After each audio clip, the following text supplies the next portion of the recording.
Week 16, it is the CFL betting blueprint. Andrew and Bobby with you, hoping to guide you guys in the right direction for this week. And, Bobby, we've been talking about how the opening numbers get out there. Tuesday is kind of that wild practice report day. And then there's not a lot until the game days. Well, there's a reason we go live and record this here on Tuesdays on X and post it around Wednesday, Thursday on Wagertalk. And it's because those reports come out on Tuesday. So unfortunately, some of the stuff we were able to get down on even a few hours ago, no longer available. We still want to give information to the people and some bets based on those lines. But what are you hearing right now before we jump in? Well, it's pretty nonstop here. Like Ottawa's got a practice going on, and they seem to be the only place that doesn't have any reports coming out except for Farhan Lalji's got a guy there, I guess. But yeah, it's been a pretty wild day. We'll get into it. I'm already on both sides of one game already, which is I think a new record for being Tuesday afternoon, and already been locked in on both sides. So yeah, just the last few weeks have been pretty wild. Every year they'll talk about these backup quarterbacks and pretend like it's never happened before, but this actually does seem to be pretty unique this year in the CFL with all these backups and these starters that just never seem to be coming back. Yeah, we talked about it last week. I mean, look, you and I got it done with Montreal. Chris Streveler seemed to be dead to us. We'll find out if we go back on Winnipeg this week, if not. But yeah, last week was weird because it was evident that a lot of the underdogs had the lesser quality QBs, but you were getting a handful of points. And Montreal at least got their second QB back, and you and I both cashed +8 ticket that was pretty much outright from start to finish. So that was always nice. But this week, yeah, looking at practice reports, we're seeing the information get out there already. And we'll start with the first game that we're going to look at here. I saw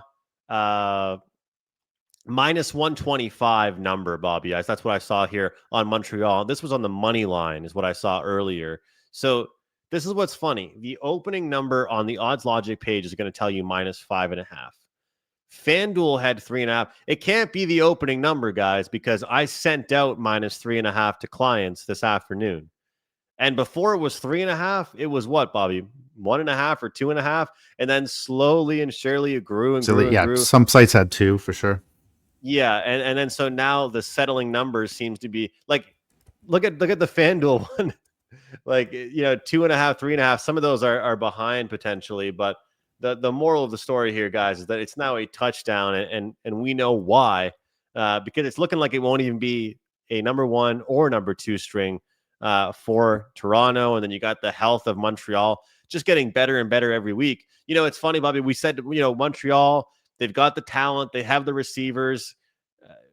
I had Davis Alexander locked in for an MOP bet. Obviously not played nearly enough games, and then we worried about MBT. This team looked real good last week. We don't want to feel too good about ourselves for cashing a ticket on them last week, but I jumped in at -3.5. I believe you got money line. What I'm going to say for people watching now, because we're looking at a screen that says -7, I would probably look towards the under here. I think Montreal still wants to establish the run. I think Montreal last week still kept it pretty simple, despite how many points they put up. And if Toronto's quarterback situation is as bad as it seems, in most leagues, you're not supposed to overreact to quarterback situations. In the CFL, it's been made pretty clear this year that you should overreact. Like, I don't know how many write-ups I've done convincing my backers to go with Chris Streveler with me this year, at least 2 or 3, and it hasn't gone very well, So maybe under 50 would be a good totals bet, but it's hard for us on this show right now to give out an opinion on this game when you and I already have practically, we could go for a middle, but if people haven't gotten a good number already, it's hard to really advise, right? Yeah, and I I just put out I took the Argos on the other side here. You're talking about these backup quarterbacks, like MBT was one of them. He was one of these guys that we thought was decent, and he's been a complete disaster up until this last weekend. And just being not awful is a huge difference for backup quarterbacks in this league. Saskatchewan like completely imploded against them, as they usually do when everybody's high on them. Obviously, we're both in Nova Scotia right now, so we have to do the traditional toe to toe. That Saskatchewan's always going to fall on their face whenever they're rated that high. But it's a weird matchup now. But we got MBT again because Davis Alexander looks like his season is almost in question because he wasn't taken out of that game for some reason. Argo starting Jared Dagey. I've seen him play in person. It's not pretty. It's even worse when he's playing against Tyree Adams, which I saw in Ottawa 2023. But yeah, like all the value on Montreal's gone by now. And this is pretty wild move. Yeah, like 5-point move in like an hour and a half. But now there's sevens, and honestly, I think there's actually, I don't really want to treat it as a hedge. I think there actually is some value there. Jared Dagey, like unbelievably, he's not one of the worst like third string quarterbacks. He played okay in that game that he came into last week. So if it's going to be 7, anything higher, like you have to go the Argos. You have to back Jared Dagey and hope that MBT puts up the kind of performance he's been doing most of this season, which hasn't been great. And I'm always talking about teams being in certain roles. Well, this is certainly a role reversal, right? You're going from them getting 7.5, 8 to now laying that exact number on the other side of it. So you're talking about a 15, 16-point move from 1 week to the next, right? A little bit of a difference from what we're trying to ask a team to do. I don't know about you, but last week I was just hoping that they covered the point spread. I wasn't thinking they were going to win the game outright necessarily, and that's what we got out of them. So, all right, BC and Calgary here. What else is there to say about BC besides you just bet their team total every single week because they're putting up points, but their defense is certainly giving the points up. This one seems about right. 5.5 opener, 5.5 most places. Besides FanDuel, I'm guessing that has 4.5 for some reason. But your take on this one? Yeah, I kind of agree with that FanDuel number. Like even though BC won last week, you have to downgrade them. Like they were playing the Red Blacks. They're making Dustin Crum look decent. Like this defense is so bad. And it's been a story the whole year. Like they're playing prevent defense, choking games away, and now they're making Dustin Crumbs and James Morgan's look like decent CFL quarterbacks. And when they face any other team, you know that's not true. So like I kind of think this line is where it is. Like I hope it doesn't go much higher because I don't really want to be backing BC when you have Vernon Adams in another one of his revenge games. He's got revenge games all over this league. But I don't really want to be betting against this Calgary defense, which is still performing really well, and then this Calgary offense that, like, if Dustin Crum can put up 20, 30 points against the Lions, like, what can VA put up? Like, it's got to be done, right? So, I like where this lines is, so I'm glad I don't have to be back in BC. If it gets any higher, I'm just gonna have to suck it up and support the Lions. You know, a lot of times when like there's streaks like this, it feels like it's like I if I haven't been on it, what's that saying? If I didn't go to the dance with you, don't expect me to go home. Or so, I can't remember what's that expression. Do you know? If you didn't, anyway, I forget it. I can't remember. I have no idea. I can't remember. I needed your help there with that one, but if anyway, the whole point is if I didn't get on the streak with BC with the overs already, and I haven't been betting it every week, I'm a little bit hesitant to jump on it now. But I'm trying to find reasons not to here. Like, that's the thing. I mean, maybe a Calgary team total over, or, you know, this 54 and a half number. Like, sure, Calgary's defense has been okay. And besides, like, the rare blips they have had this season, which there haven't really been a lot of them, you know, they've been involved in some games with some scoring as well. You know, what do we take out of that game last week for the BC Lions? Do we find a way to be impressed by it? Do we care that they did that, or to what you just said, Bobby? Do we look at it and say this? Hey, if this team is going to surrender that many points to a lesser opponent, what is a more skilled opponent going to do? That's the thing that kind of makes me like. I'll probably end up looking up to see what the end up consensus number is on the Calgary team total. That might end up being my move because this team, as much as they're putting up points on the board every week, BC, it's a dangerous game they're playing every week, right? It's a dangerous game they're playing. It's not playoff type football by any means, and it's not championship level football because who cares how many points you're scoring if you're giving up so many points as well, right? Yeah, and they're signing like TJ Lee. Like these are jokes you're making. Like TJ Lee isn't walking through that door. Well, he is. Like they're so desperate now. They're signing old legends to come back. It's not as bad as it was for Saskatchewan last week, but they got to figure something out. It's like the offense isn't the problem, right? So, like it'll be interesting to see how they can go up against this Calgary defense. But like even though Calgary's two of their best receivers are still out probably for the rest of the year, like they still got plenty of weapons, and honestly you don't need many weapons against BC, as we just saw with Ottawa the last 2 weeks. They were supposed to be bye weeks for the Lions, and they bungled it pretty nicely. Yeah, so it's tough to see, but we'll see what happens moving forward with BC because, well, some might say they've actually been impressing, but some might say, hey, who cares because they're just having poor defense, so it doesn't really matter that much. 2 more games to get to. There was one thing with Wagertalk stuff that I did want to bring up. We have a good deal. I don't know if I have the PDF. There I do. All right, weekend specials. So it's called the Weekend Warrior. A 5% play costs $35 at Wagertalk. This Weekend Warrior special is $49. So 5% play, and I may have a 5% CFL play and a 5% NFL prop this weekend. So the value you're getting with just getting this deal at $49, guys, you probably shouldn't be buying one singular play as it is, and it shouldn't buy one. So 1 day pass costs $39. The entire weekend of football, CFL, NFL, I don't do college, $49, guys. So it's a really good deal. I mean, basic savings, guys. If you want to get interested, definitely check it out. So Weekend Warrior, $49 for every single bet that I send out in the CFL or in the NFL. All right, this one, I thought we were going to be on different sides, Bobby. The more I read into it, the more I'm like, I always said my rule is don't go on Ottawa if it's Drew Brown, but take a look at him maybe if it is Drew Brown.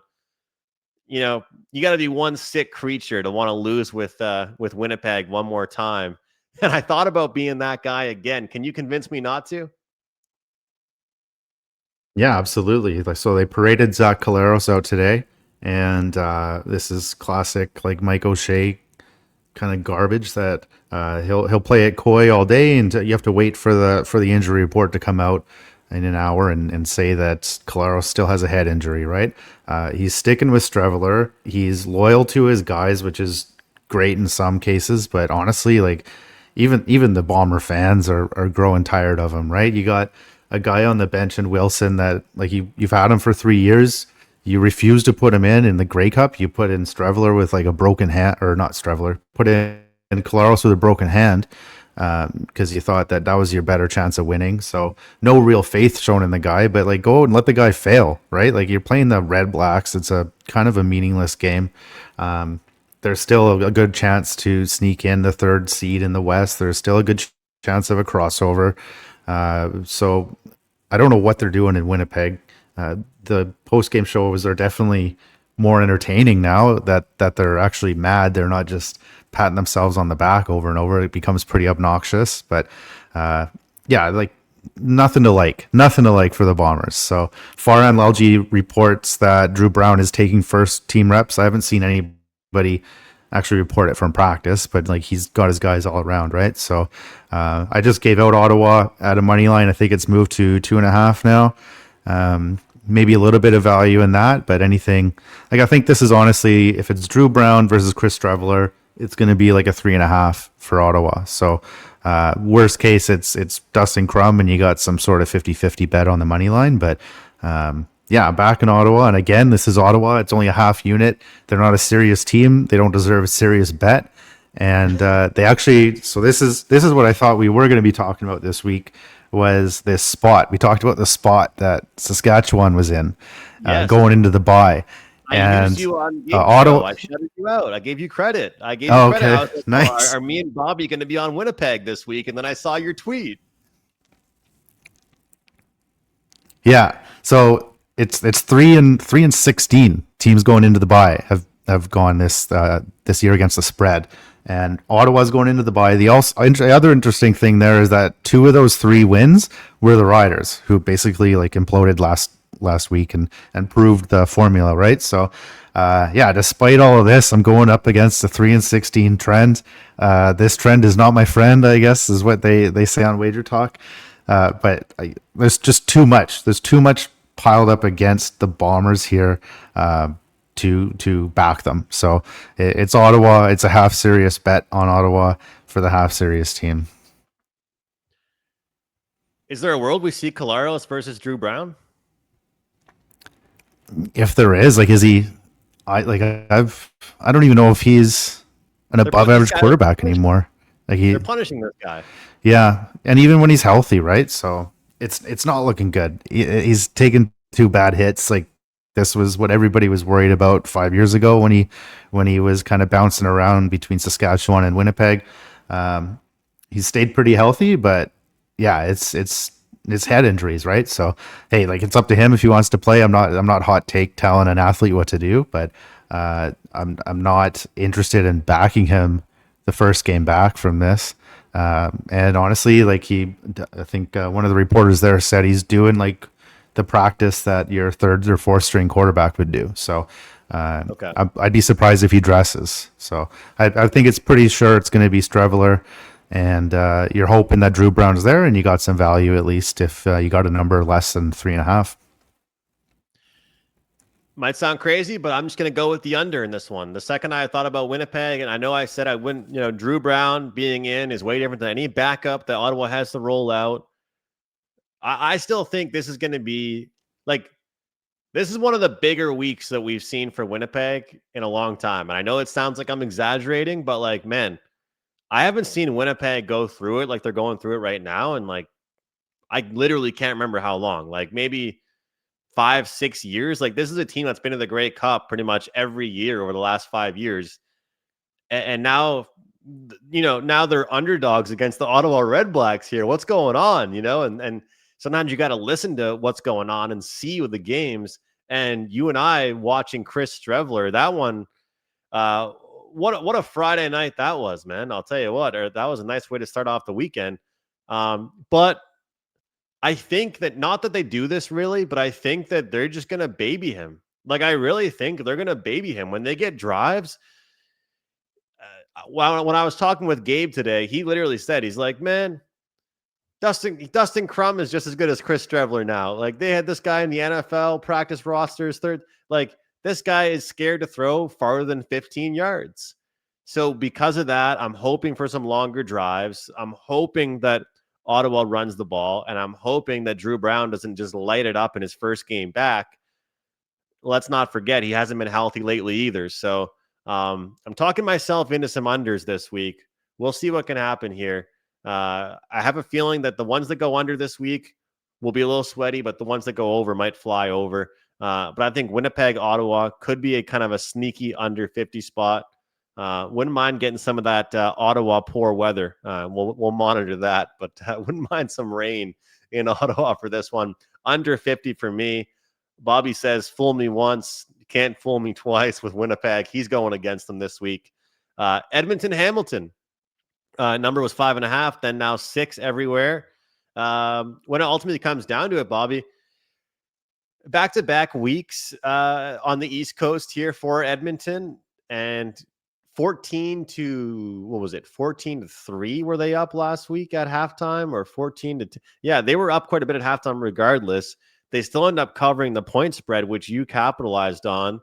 Part of me was hesitant to be like, can Edmonton do it again twice? But hey, again, they're not being asked to win the game or anything. They're just being asked for the second week in a row to hang around. So I do lean towards the road team. And it's not because I don't have respect for Hamilton. I do have respect for what Hamilton's done.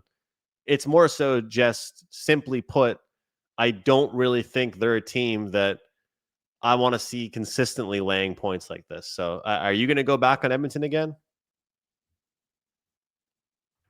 Well, it's tough to do because they had like 6 turnovers against the Argos, and they still managed to lose the game. Like they're still a bad team, even with Cody Fajardo. But yeah, you're not gonna disrespect the Ticats. I will. Like they're not. I don't think they're a good team. They're winning games against Chris Strevler and James Morgan. So Edmonton, they've got a decent quarterback here. The line is growing. I think it opened a couple points below this. It's sitting around 6.5 now. Like I lean Edmonton, but like if it's at this 6.5 range, I'm just gonna wait and see if it goes to 7 or it goes down to 6. I'm fine with either number, but if it comes down, I'm still fine with the 6. But there's an opportunity to grab a 7 here with Edmonton, and yeah, I just don't think Hamilton is going to be able to run away with it. They didn't like even that Strevler was almost like it would have been one of the ugliest backdoor covers, but yeah, they were still leaving the backdoor cover open against these terrible quarterbacks. So I just don't think you're going to see Edmonton get out of this. Like they're not going to be counted out of this game. So happy to take a number like 6.5, 7, whatever it turns out to be here. And one thing kind of nice about Edmonton this year, despite everything that's gone on about them, is that they've actually been a team we haven't had to worry too much about the injury list, right? Like we haven't been too, hey, how's this guy doing? How's that guy doing? It's more so just like the roster, if we're being honest. So Yeah. from a point spread perspective, yeah, let's ask them to hang around. Like it's usually been their opponent that we're checking on the roster and the health of everybody. But with them, it's like, do we think they can hang around 5 or 6 points? Sure, we'll take them again. And with this one, I will sprinkle the money line a little bit here, but I'll jump in at the +6 for sure. So it's going to be an interesting week. As we always talk about, Tuesday seems to be a day the numbers move a little bit into Wednesday. Then it's mostly game day. Like seeing what we saw last week since the NFL really started, 2 double headers. I know the TSN and the TV rights people, they really like that as well. With double headers, apparently do a lot better for the views. So yeah, make sure you're monitoring things, guys. I'm going to throw this out there, Bobby. I still think that if people didn't get in on Montreal and your book allows you to do a teaser, I'm going to throw this out there, and you might not like it, but I think a Montreal and Winnipeg teaser could be a good one. I think that if Ottawa wins against Winnipeg, I think they keep it within a touchdown, and I think Montreal can win outright, so you can get them down to -1 or whatever it might be around that range. So a rare CFL teaser. Would love to see Ottawa blow any team out, but we'll see if they're capable of it. Clip that for me if it ends up being like a 20-point win for the Red Blacks, but that will be it. Make sure you guys are following Bobby on X, of course. Always got some good tweets. You had a funny one earlier today. If you were betting like a pro, you'd be down more units or something. That cracked me up. We have to get our notebook picks up soon enough. But any closing thoughts? No, I don't hate that teaser you recommended there, just because of the numbers itself, right? So there you go. We're back. That's your way to get behind Streveler, no matter what, right? So yeah, the teasers I haven't really been looking into them as much. I don't like the sites that were offering the ridiculous prices on them last year aren't around to do it this year. So I think it's more of the Ontario books. You're able to do that. So yeah, if you've got it available, go ahead. And yeah, a unit is not $1,000. It's $1,000 in the juice, right? So good for him. He's hedged his losses at least. An 0-5 start to his handicapping career. Not ideal. Hey, it's unbelievable. It's tougher than people think when the lights are on and people are waiting for your picks. It's a lot tougher than you think. I also saw a funny thing today from those people that love those same game parlays. It said anybody can turn $10 into $500. Try turning $10 into $1,000. That's what somebody said about same game parlays. Pretty much saying they're not impressed with people that can 10x their money. So that's the type of stuff you see on social media. But anyway, we try and keep you guys locked in with the CFL. We try and guide you in the right direction. If you're riding with us, you're sticking with us through the CFL. I cashed a 5% winner last week. We did lose on Winnipeg. Let's hope to have a big week here in week 16 and make some money again. All my picks at Wagertalk. Follow Bobby, Mr. Surrey Jack on X, and that Weekend Warrior special, guys. $49 for every single NFL CFL package. One 5% play goes for $35. You guys know what to do. All the best. We'll see you guys next time right here on Wagertalk. Make sure you guys hit that like button.